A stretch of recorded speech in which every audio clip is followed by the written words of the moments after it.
ఒక ఆయన వచ్చి శివాలయంలోకి బూటుకాలు పెట్టి లింగం మీద పెట్టేశాడు.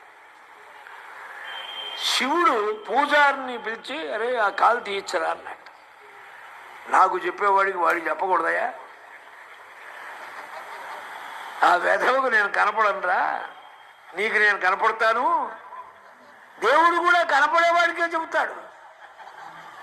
మీ దేవుడు మాకు కనపడాలంటే నీకు అనే కన్ను ఉండద్దు, అందరికి కనపడతాడా?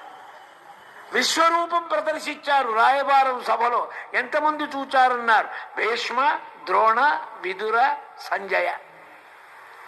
అంతే.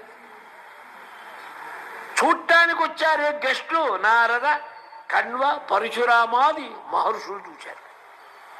మరి ఉన్నవాళ్ళంతా ఏమైనా ఎంతో మూర్ఛలో. ఎందుకని చూడలే? వాళ్ళకి ఆ నేత్రం రావద్దు, అధికారం ఉండాలి.